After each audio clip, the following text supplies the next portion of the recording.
ఆంధ్రప్రదేశ్ రాజకీయాల్లో కుల సమీకరణాలు ఎప్పుడూ కీలకంగానే ఉంటూ వస్తున్నాయి ఇన్ని సంవత్సరాలుగా. ముఖ్యంగా గత ఎన్నికల్లో వైఎస్ఆర్ కాంగ్రెస్ పార్టీ యొక్క ఓటమికి ప్రధాన కారణం కాపు సామాజిక వర్గం ఆ పార్టీకి దూరం అవడమే అని రాజకీయ విశ్లేషకులు అప్పటి నుంచి చెప్తున్నారు, ఇప్పటికే అంటున్నారు. ఎన్నికలకు ముందే కాపుల్లో ఒక స్పష్టమైనటువంటి మార్పు వచ్చింది. గత ఎన్నికల్లో మెజారిటీ కాపు వర్గం వాళ్ళు పవన్ కళ్యాణ్ వైపు నడవాలి అని చాలా స్ట్రాంగ్ గా ఫిక్స్ అయ్యారు. అయితే ఈ విషయాన్ని జగన్మోహన్ రెడ్డి అప్పట్లో గమనించినా పెద్దగా పట్టించుకోలేదేమో అనిపిస్తుంది మనకి.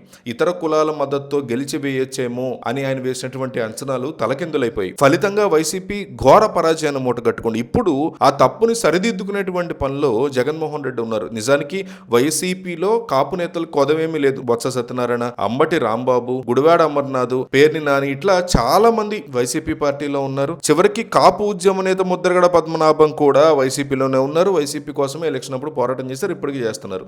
అయినా కానీ గత ఎన్నికల్లో జగన్ ని ప్రజలు నమ్మలేదు, కాపులు నమ్మలేదు. సో గత పాలనలో కాపుల పట్ల అనుసరించిన వైఖరి వల్లే నమ్మలేదు అంటారు చాలా మంది. గతంలో ఈబీసీ రిజర్వేషన్లు కాపులకి చంద్రబాబు ఇస్తే దాన్ని జగన్ రద్దు చేయడం వల్ల, అట్లాగే వాళ్ళకంటూ స్పెషల్ పథకాలు ఏమీ లేకపోవడం వల్ల అంటారు. సో మరో ముఖ్యమైన విషయం ఏంటంటే పవన్ కళ్యాణ్ మీద వైసీపీ నేతలు చేసినటువంటి వ్యక్తిగత దాడులు కూడా చాలా పెద్ద కారణం. పవన్ కళ్యాణ్ తిట్టడమే ప్రోగ్రామ్ గా అదే పనిగా పెట్టుకున్నటువంటి వైసీపీ కాపు నేతల యొక్క తీరు అస్సలు నచ్చలేదు. తమ కులస్తుడైనటువంటి నాయకుడిని సొంత కుల నేతలే విమర్శించడం వైసీపీ వాళ్ళు, దాంతో కాపుల్లో ఆగ్రహాన్ని తీసుకొచ్చింది.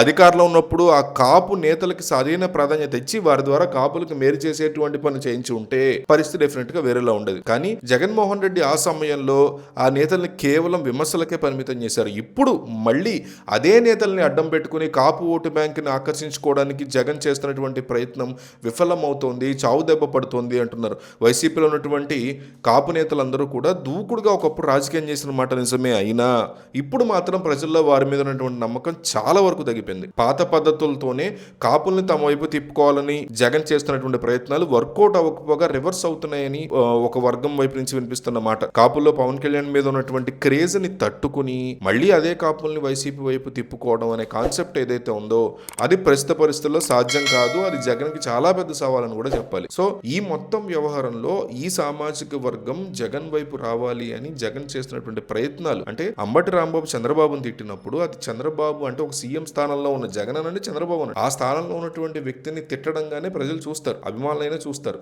కానీ ఆ అరెస్టు విషయంలో కూడా కాపు కాబట్టి అరెస్ట్ చేశారు నన్ను, లేకపోతే ఇంకోటి కాబట్టి నన్ను అరెస్ట్ చేశారు అనేది కులం కార్డుని ఎక్కడ పడితే అక్కడ వాడడం. మళ్ళీ దీనికోసం ముద్రగడ్డ లాంటి వాళ్ళు బయటకు వచ్చి మా కాపులను అరెస్ట్ చేస్తున్నారు. ఈయన ఏకంగా ఎలక్షన్ టైంలో నేను పద్మనాభరెడ్డిని ఎలక్షన్ ఓడిపోయాక పేరు మార్చుకుంటానని ఛాలెంజ్ చేసి, రెడ్డిగా పేరు మార్చుకుంటాను నేను గనక ఓడిపోతే మా పార్టీ ఎలక్షన్లో అని చెప్పి ఓడిపోతే నేను పద్మనాభరెడ్డి అని ప్రెస్ నోట్ కూడా ఆయన రిలీజ్ చేసి ఇప్పుడు మళ్ళీ వచ్చి కాపులు అంటున్నారు.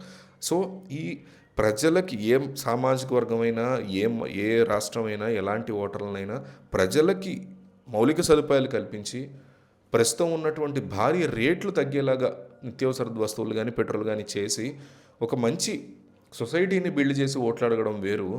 మా కాపులను కొడుతున్నారు, మా రెడ్లను ఏదో చేస్తున్నారు, మా కమ్మ సామాజిక వర్గాన్ని ఏదో చేస్తున్నారు, ఈ కైండ్ ఆఫ్ మెంటాలిటీలోంచి రాజకీయ నాయకులు బయటికి రావాలి. అందరికంటే ముందు ప్రజలు కూడా ఖచ్చితంగా ఇలాంటి అంశాల నుంచి బయటికి రావాలి. కాపుల విషయంలో తమను దగ్గర చేసుకుందాం కాపుల్ని అని జగన్మోహన్ రెడ్డి వేసినటువంటి ప్లాన్ మాత్రం అటర్ ఫ్లాప్ అయిందనేది వైసీపీ యొక్క ప్రధాన వాదన. దాని మీద మీ అభిప్రాయం ఏంటి, ఏమనుకుంటున్నారు అనేది కామెంట్ చేయండి.